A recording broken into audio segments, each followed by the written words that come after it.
Oh ya, oke. Makasih ya. Uh, Boleh baik, dilanjut. baik, Kak. Uh, jadi katup yang tidak berfungsi maksimal dapat memungkinkan darah mengalir kembali ke ruangan kanan atas jantung atau ke atrium kanan. Next. Jadi untuk etiologinya, anatomi katup normal, penyakit jantung reumatik, bukan ada juga yang bukan reumatik seperti endokarditis, infeksi, anomali ekstrim, prolap katup tricuspid, congenital infarct myokard, trauma, kelainan jaringan ikat, artritis reumatik, kemudian ada radiasi. Untuk anatomi katup normalnya, kenaikan tekanan sistolik ventrikel kanan oleh berbagai sebab. Kemudian untuk yang lain-lainnya itu ada kawat pacu jantung, tapi ini biasa jarang.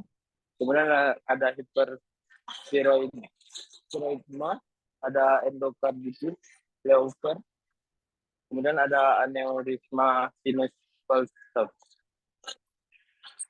Kemudian untuk patofisiologinya biasanya disebabkan gagal jantung kiri yang sudah lanjut atau hipertensi pulmonalis berat sehingga terjadi kemunduran fungsi ventrikel kanan. Waktu ventrikel kanan gagal dan membesar, terjadi regurgitasi fungsi fungsional katup tricuspid. Jadi bisa dilihat untuk katup tricuspid ini karena dia tidak sepenuhnya tertutup, jadi bisa darahnya bisa kembali lagi ke atrium kanan. Next.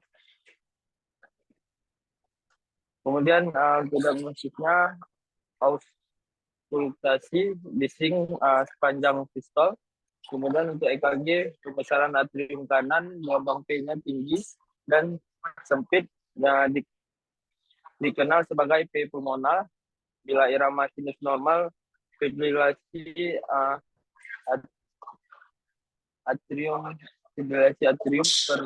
berprofil ventrikel kanan. Untuk fototoraknya, pembesaran ventrikel dan atrium kanan. Next. Kemudian untuk stenosis aorta itu adalah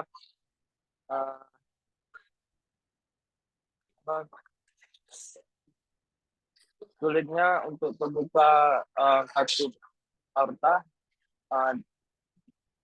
Untuk untuk area katupnya biasanya yang normal 3 sampai 4 cm kubik. Kemudian jenisnya ada subvalvular, kemudian ada subvalvular dan valvular.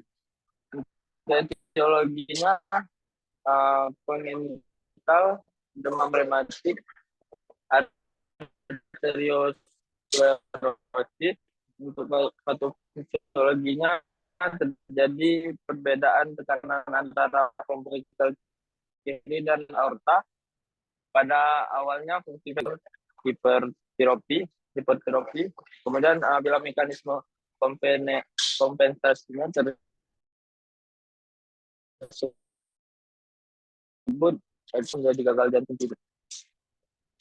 Kemudian diagnosis stenosis aorta, EKG-nya merupakan pemeriksaan yang paling penting untuk diagnosis dan follow up pasien dengan aorta stenosis. Kemudian parameter yang didapatkan, ukuran dan fungsi ventrikel kiri, LVH, dilatasi, dan EF atau ejection fraction, kemudian Doppler dan aorta valve area atau disingkat AVA.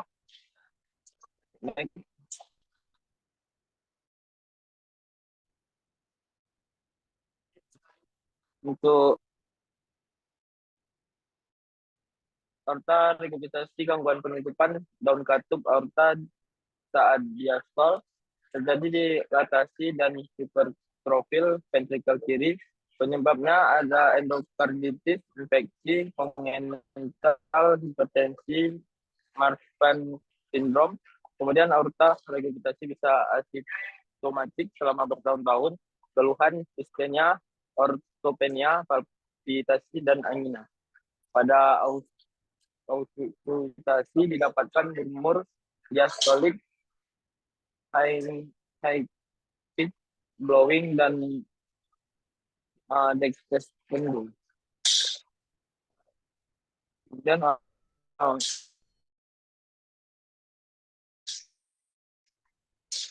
next, untuk diagnosisnya pulsasi dari bari-bari, ischemia waktu istirahat, ortopenia, dyspnea, paroxysmal nocturna, edema paru, dan kelelahan dan angina. Pemeriksaan fisiknya denyut jantung prematur, tekanan nadi yang besar, dan tekanan artifisial yang rendah, dan bising sistolik dan drill.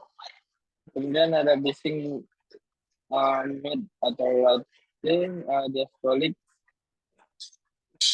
Next,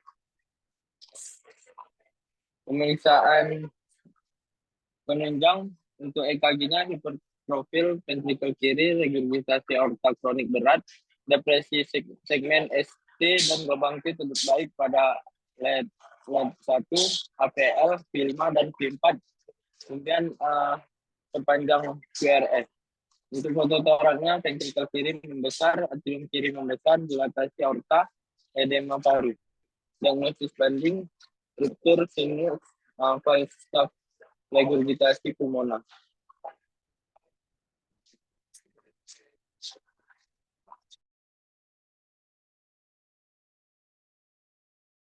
Mungkin boleh dilanjut, Zima. Oke, Gre. Assalamualaikum warahmatullahi wabarakatuh. Selamat malam Kakak, Adang, dan teman-teman. Di sini saya akan menjelaskan tentang stenosis mitral regurgitasi, dan tricuspid stenosis. Baik, untuk anatomi mungkin seperti yang sudah dijelaskan oleh teman-teman semuanya tadi, bahwasannya jantung itu mempunyai 4 katup, yaitu tricuspid, mitral, pulmonal, dan aorta. Di sini yang akan saya jelaskan adalah katup tricuspid dan katup mitral, serta permasalahan yang terjadi apabila terjadi gangguan daripada anatomi dan fisiologis dari katup tersebut. Di mana kedua katup ini adalah katup yang kita kenal dengan anterioventrikular atau katup yang terletak di antara atrium dan ventricle. Di mana katup tricuspid mempunyai 3 buah katup dan katup mitral itu mempunyai 2 katup. Fungsi kedua katup ini adalah memungkinkan darah mengalir dari masing-masing atrium ke ventricle, di mana pada fase diastolik ventricle, dan mencegah aliran balik pada saat sistol ventricle atau kontraksi. Nah, apabila terganggu pada katup tersebut, maka kalau dia terjadi penyempitan, maka akan terjadi aliran dari atrium ke ventricle. Tapi kalau dia katupnya tidak dapat menutup secara sempurna, dia akan balik lagi ke atrium sehingga tidak dapat mengisi ke ventricle secara sempurna. Baik, boleh next. Nah, untuk etiologi dari stenosis mitral, tricuspid stenosis ataupun mitral regurgitasi, dari yang saya baca itu penyebab paling utamanya adalah demam rematik yang memang dibiarkan begitu saja gitu. Jadi dibiarkan tenang-tenang, akhirnya terjadilah komplikasi, yaitu penyakit jantung rematik. Nah, selain itu juga dapat penyebab lainnya adalah endokarditis infektif, klasifikasi anular mitral, fibroelastosis endomyokardial, dan lain sebagainya. Tapi dari hasil anamnesa itu sekitar 60% pasien yang menderita mitral stenosis, tricuspid stenosis, ataupun mitral regurgitasi adalah dikarenakan penyakit demam jantung rematik. Baik, boleh next. Nah, boleh next apa? Oke. Nah, kalau untuk stratifikasi derajat keparahannya itu apabila mean gradiennya, kalau mild dia less than 5, Kalau misalnya moderate 5 dan 10, dan selanjutnya seperti yang tertera pada slide. Boleh next, Gre? Nah, seperti yang saya bilang tadi, kalau stenosis mitral, tricuspid stenosis, ataupun mitral regurgitasi, penyebab paling seringnya itu adalah penyakit jantung rematik. Nah, ini pada saat oke. Nah, kalau di penyakit jantung rematik itu kan karena tadi katupnya menyempit kalau dia stenosis, sementara regurgitasi katupnya tidak dapat menutup secara sempurna, sehingga gejala-gejala yang terjadi itu pasiennya jantungnya berdebar-debar, sesak napas, mudah kelelahan, begitu. Kemudian pasiennya juga demam akibat infeksi daripada kuman Streptococcus beta hemolyticus grup A. Nah, untuk tata laksana daripada stenosis mitral, kemudian mitral regurgitasi ataupun tricuspid stenosis, yang pertama kali sebagai primer itu adalah mengeradikasikan daripada kuman Streptococcus beta hemolyticus grup A-nya. Karena kalau itunya saja kita abaikan, pasti nanti akan terjadi kekambuhan, di mana prognosis daripada stenosis mitral, mitral regurgitasi, ataupun tricuspid stenosis itu adalah dapat kambuh sebanyak 95% dalam 5 tahun sejak onset awal pertama terinfeksi, begitu. Jadi sangat besar. Nah, kita bisa kasihkan penisilin. Kemudian kalau pasiennya itu alergi dengan penisilin, bisa kita kasihkan benzatin, sulfadiazin, eritromisin. Untuk dosis penisilin, kita bisa kasihkan 250 mg per 400.000 unit atau frekuensinya 4 kali sehari selama 10 hari. Nah, kemudian kalau untuk terapi antiinflamasinya, gejala dari rheumatic heart disease ini biasanya akan merespon cepat terhadap terapi antiinflamasi. Yang menjadi pilihan utamanya adalah aspirin. Kalau dia pasiennya tidak merespon terhadap aspirin, kita bisa kasihkan kortikosteroid. Yang menjadi pilihan utama kita adalah prednison. Kemudian nanti akan di tapering off. Kemudian untuk pengobatan pada gagal jantungnya, di sini kita bisa kasih diuretik, ACE inhibitor, dan digoxin. Nah, tapi pada awalnya kita batasi aja diet natrium dan diuretik. Kalau misalnya dia tidak merespon, baru kita dapat lanjut dengan kita berikan ACE inhibitor ataupun digoxin. Nah, kalau misalnya untuk terapi pembedahan, pasiennya sudah parah, tidak respon lagi terhadap obat-obat yang sudah diberikan, maka di sini kita dapat menurunkan insufiensi katup untuk menyelamatkan nyawa pasien, di mana 40% pasien dengan penyakit jantung rematik akut itu akan mengalami dapat kita berikan prognosis yang lebih baik gitu. Nah, kalau misalnya pada stenosis, kita dapat berikan balon valvuloplasty, atau kalau yang lebih baik itu adalah sebenarnya penggantian katup. Itu sangat diindikasikan. Karena apa? Karena kekambuhan gejala yang sangat sering terjadi setelah anuloplasti ataupun prosedur perbaikan lainnya. Nah, kemudian diet, di sini pasiennya sebenarnya kalau diet dan aktivitas serta nutrisi itu belum terbukti secara ilmiah di jurnal-jurnal yang saya baca, tapi hampir 95 pasien yang menjalani diet, aktivitas yang baik itu mempunyai prognosis yang baik juga dibanding pasien yang kurang menjalani diet ataupun aktivitas yang baik gitu. Nah, diet ini adalah diet yang bernutrisi dan tanpa retraksi, kecuali pada pasien-pasien yang dengan gagal jantung.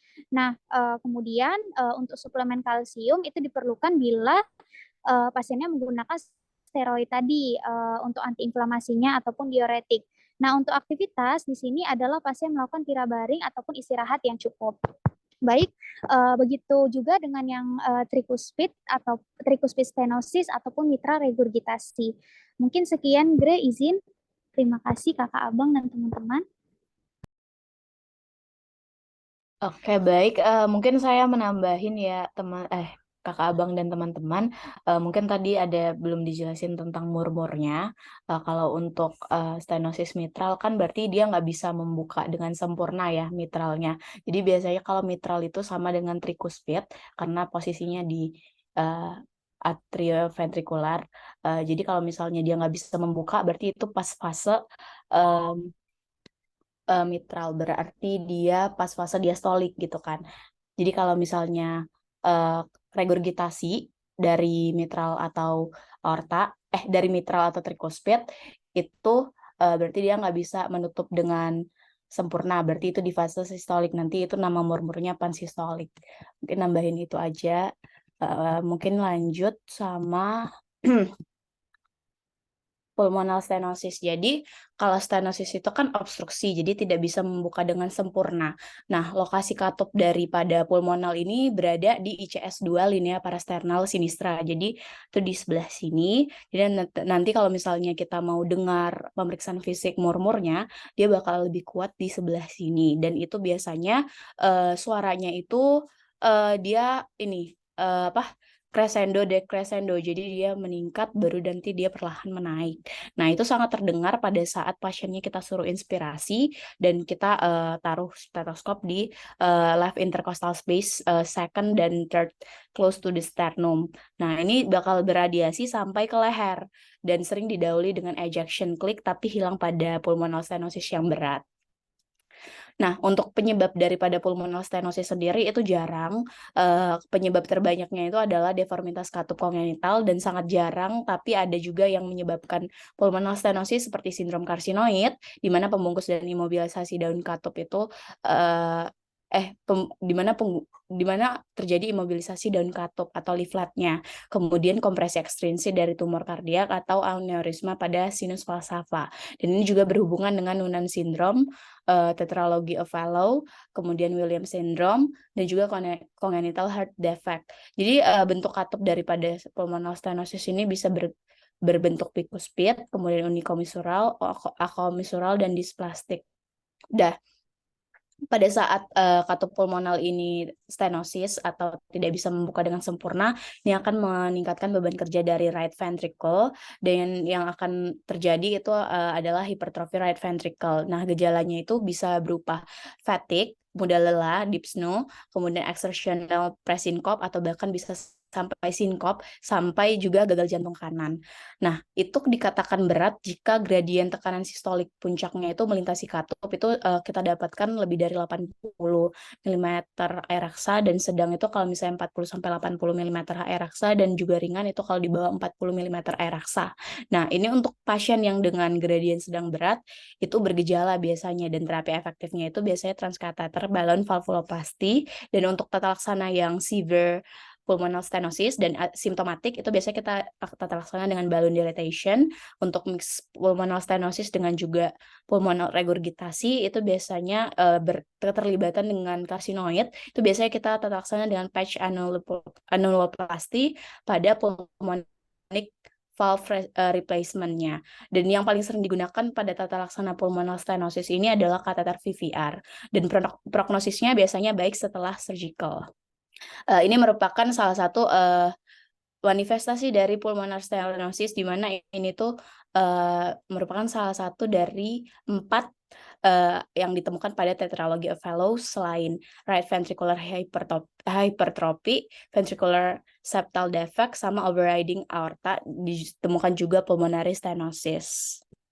Oke, untuk regurgitasi pulmonal letaknya tetap sama, jadi kalau misalnya kita mau dengar murmurnya juga sama, cuman bedanya kalau misalnya pulmonal regurgitasi berarti dia nggak bisa menutup dengan sempurna, otomatis tidak bisa menutup dengan sempurna, aliran darahnya bakal balik itu akan itu disebut juga dengan fase itu kan pas aliran darah balik itu berarti baliknya ke jantung, berarti kan mengisi ruang jantung juga, itu dia diastolik, namanya early diastolic murmur, dan terdengar pada ICS2 linea parasternal sinistra, dan sifatnya decrescendo, jadi dia nanti menurun. Beda sama si stenosis pulmonal tadi.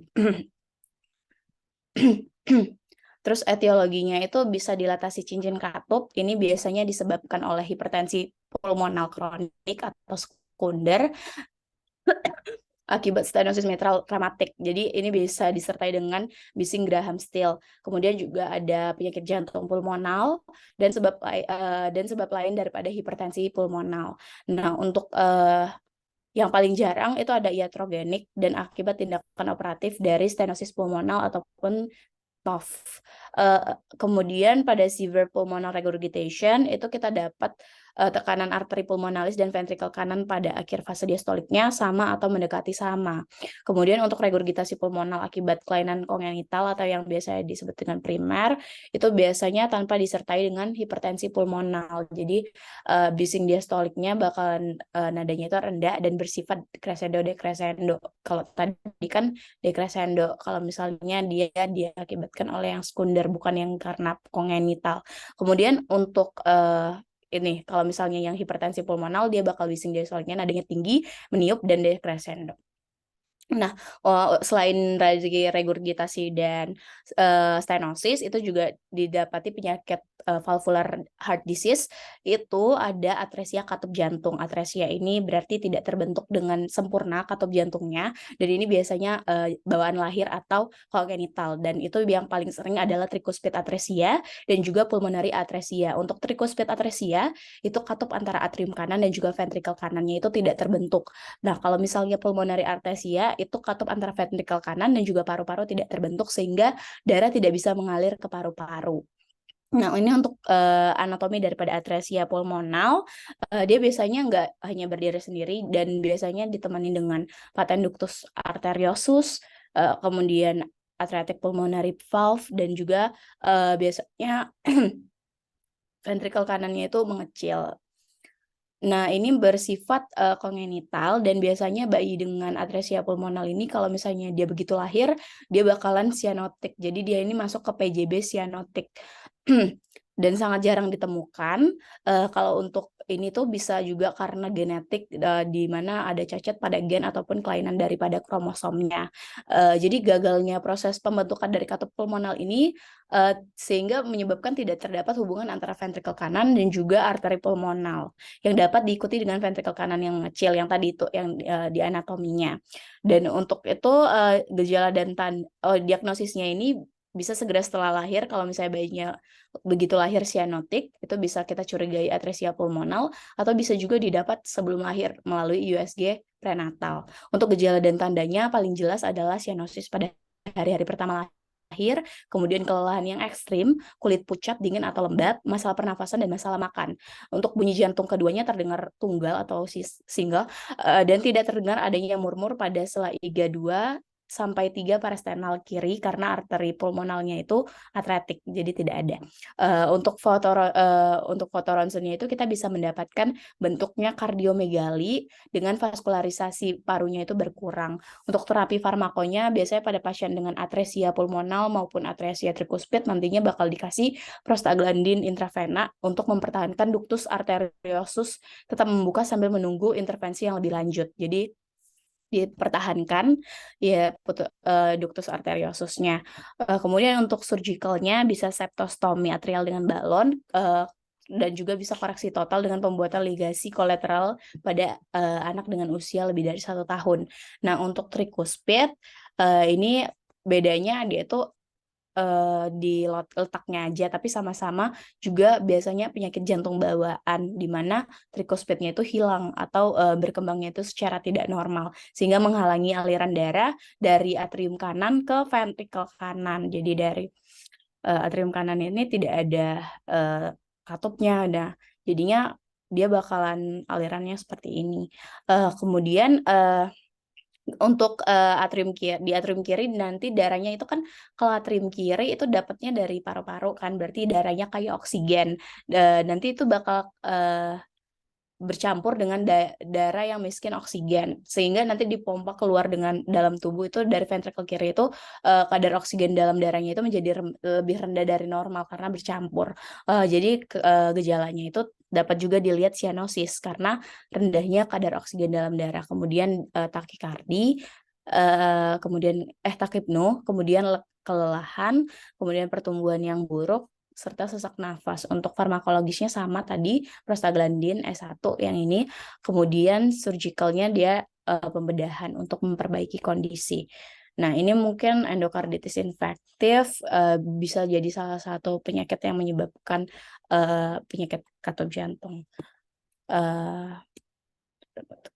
Tadi udah disinggung juga sama Zima, rheumatic valvular disease. Oke, mungkin itu aja, Kak. Dan teman-teman, Kakak Abang dan teman. Oke, ya, aku izin ambil alih ya. Makasih buat Gracia, Alul, sama Azima ya, tadi yang udah presentasi. Makasih. Slide-nya udah cukup bagus. Agak nyerempet dikit tadi ya, ada ke atresia pulmonal, jadi ke PJB pula kita udah agak menjauh dikit, tapi nggak apa-apa. Dibahas tadi sedikit nggak apa-apa.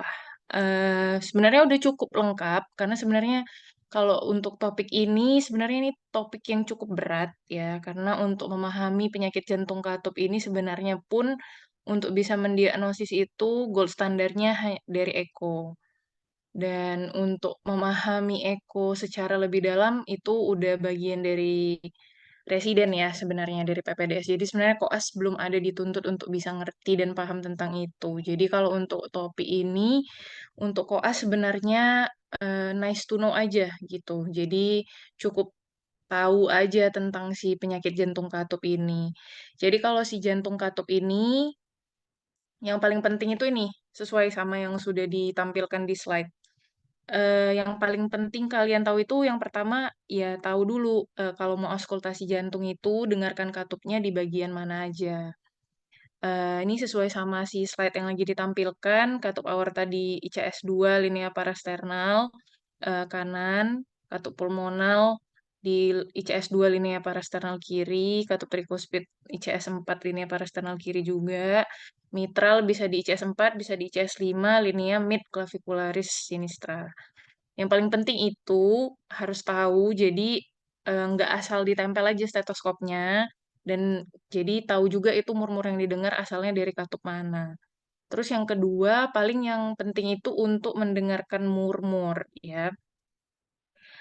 Murmur ini ada murmur sistolik. Sebelumnya sebelum murmur awal harus tahu dulu bunyi jantung ya. Bunyi jantung nggak hanya bunyi jantung satu, bunyi jantung dua, ada juga bunyi jantung tiga, bunyi jantung empat. Cuman sebenarnya tiga empat itu nggak semuanya bisa kita dengar. Jadi bunyi jantung satu, bunyi jantung dua itu minimal lah udah tahu itu yang tertutup tuh apa, kapan, dalam fase sistoli atau diastoli. Kakak rasa sih udah pada tahu ya itu, karena itu kayaknya sangat-sangat dasar ya. Kalau murmur itu kan dibagi, ada murmur sistolik, ada murmur diastolik. Kalau murmur sistolik itu dibagi lagi, ada derajatnya. Jadi kalau sistolik itu biasanya derajatnya ada 6. Terus kalau murmur diastolik itu biasanya hanya 4. Jadi biasanya kalau dibuat di status tuh ditulis dia grade berapa. Misalkan murmur grade 1/6. Karena kalau grade 1/6 berarti murmur sistolik.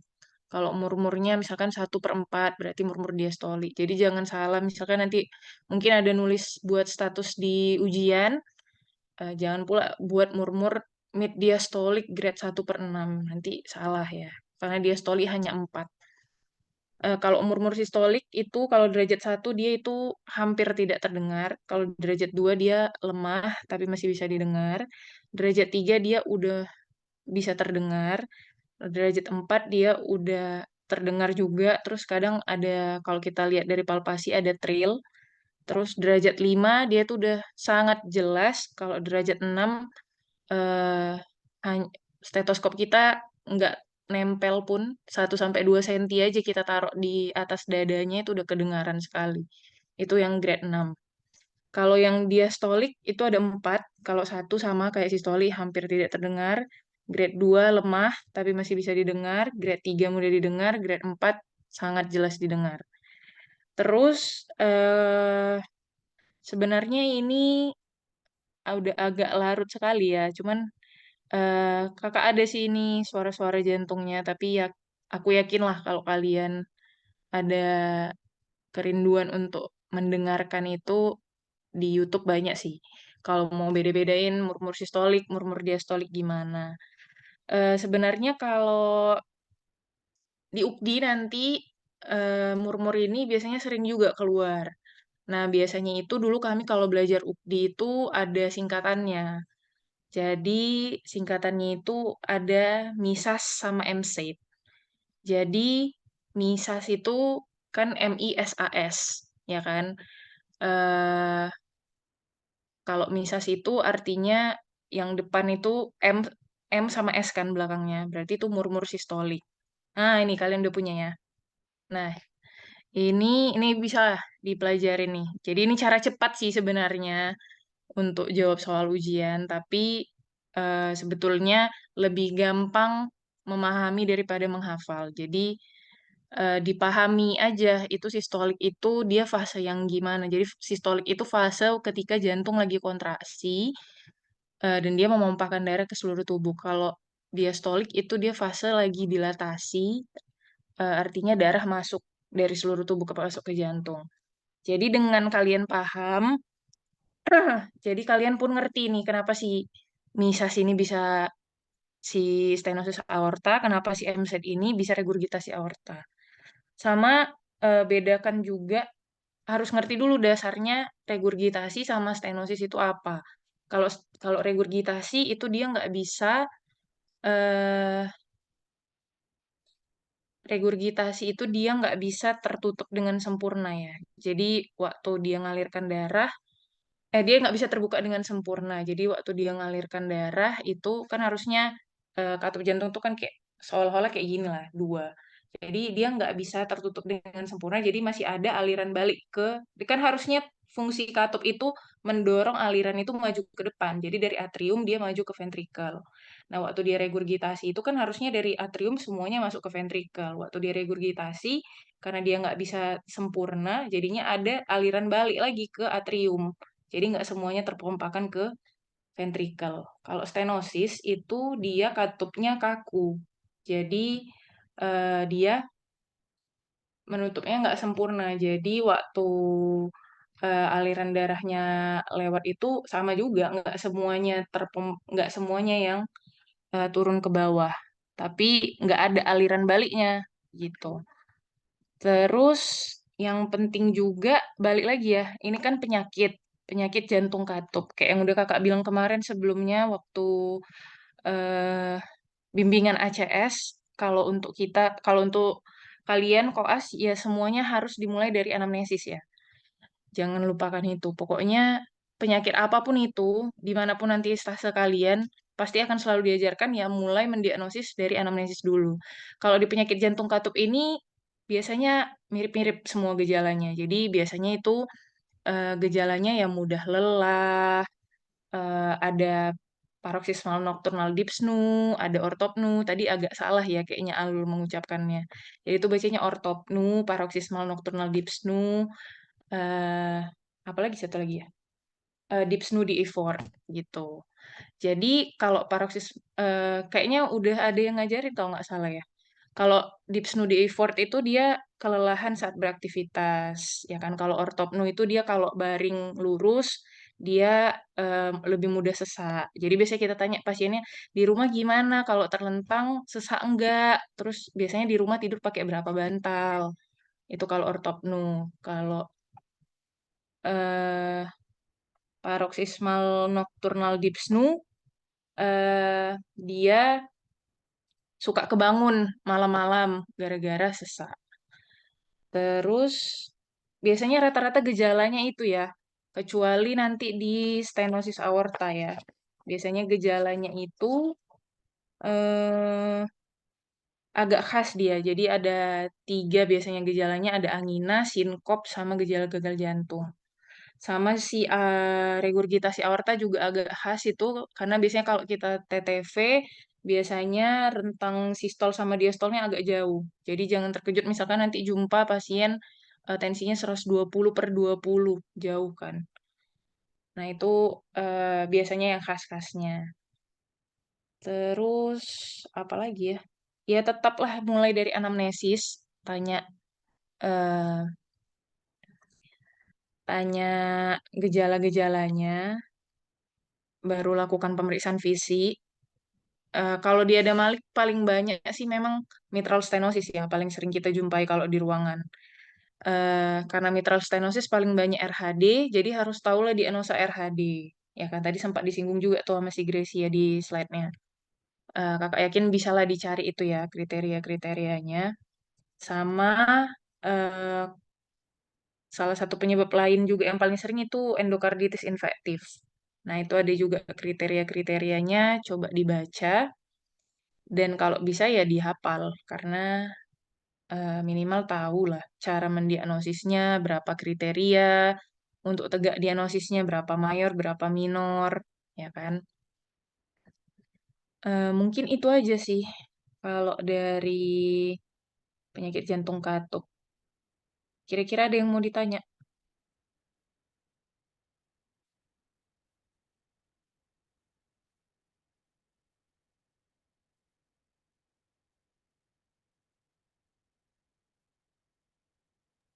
Izin Kak, berarti untuk penyakit katup jantung ini kami cuman lebih ke anamnesis sama pemeriksaan fisiknya itu sampai apa dengar murmurnya gitu aja ya Kak berarti ya. Iya benar. Jadi sebenarnya hanya sampai tahu lah anamnesis sama pemeriksaan fisiknya. Karena sebenarnya untuk diagnosa pastinya kan harus di eko. Kecuali udah ada ekonya ya lebih gampang lagi ngertinya. Kalau untuk sampai tata laksana, even tata laksana awal pun biasanya kalau dokter umum itu udah pasti dirujuk sih. Oke Kak, baik Kak, terima kasih Kak. Oke, ada lagi yang mau ditanya?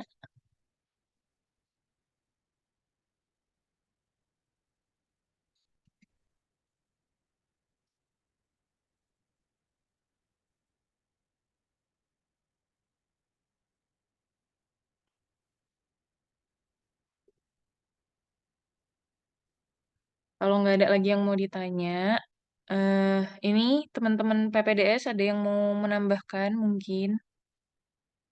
Opar, Gina, Bang Arbi, Kak Puput. Kalau untuk penjelasannya udah cukup bagus dari semua. Yang penting untuk valvular heart disease ini hanya perlunya tahunya itu kita sampai diagnosa biasanya. Kalau curiga katup itu buat aja suspek VHD. Di diagnosisnya suspek VHD lalu rujuk ke penyakit jantung ke SPJP. Itu aja sih biasa untuk dokter umum. Oke, untuk penyakit jantung katup itu aja. Besok, insya Allah kita besok kalian udah pada ujian ya? Izin Bang, besok belum ada dapat jadwal dari Kak Husna Bang. Tapi minggu depan. Minggu keempat harusnya Bang. Oke. Belum ada ya? Sebelum-sebelumnya kalian belum ada yang udah ujian? Belum ada dapat pembimbing juga Bang. Oke. Ya kami usahakan kami kasih bimbingan nanti ada 3 topik lagi karena kemungkinan pagi siangnya bakalan sibuk Pak kami PPDS-nya. Jadi kemungkinan tetap di sore ke maghrib, sore ke malam lah. Nanti kami kabari lagi ke hasiannya. Baik Bang. Itu aja. Kak Ote udah dokumentasi Kak? Oh iya, belum. Kita dokumentasi dulu ya. Ini si Alul kemana dia nih? Oh, udah. Oke. Background rupanya itu Kak. Ya udah, kita dokumentasi dulu ya. 1, 2, 3. Oke. Boleh ditutup dulu ini share screen-nya. Oke, sekali lagi ya. 1, 2, 3. Oke, makasih semuanya. Mau izin mau nambahin. Berarti besok selanjutnya ya kita kasih materi lagi 3 itu ya. Iya Kak. Oh ya, sama kalau besok udah pasti gitu jamnya, aku minta tolong semuanya itu hadir dan on kamera ya. Karena kami aja, maksudnya kami malam terusnya istirahat ya kan karena kami harus pagi lagi. Tapi kami sisain, misalnya kami adain waktu buat kalian dan ini buat kalian juga. Jadi maksudnya sama-sama kita menghargai ya kan. Jadi maksudnya aku mau kalian besok itu on kamera ya, kecuali yang jaga lah nggak apa-apa. Terus kalau memang ada betul-betul nggak bisa on kamera, izin aja kasih tahu, mana tahu ada keadaan darurat kan, gitu. Itu aja sih. Makasih ya. Oke, sama tambahan kalau kalian ada mau nanya di sini, mau nanya pas jumpa juga kami terbuka ya. Boleh nanya langsung aja gitu aja. Mau WA juga boleh. Oke, gitu aja. Abang mewakili teman-teman Abang. Mohon maaf kalau ada salah. kami tutup ya. Sekian dari kami. Assalamualaikum warahmatullahi wabarakatuh. Terima kasih teman-teman semua. Makasih banyak ya, Bang Terima kasih Kakak. banyak, Juga Bang. Banyak, juga Kami izin live ya. baik.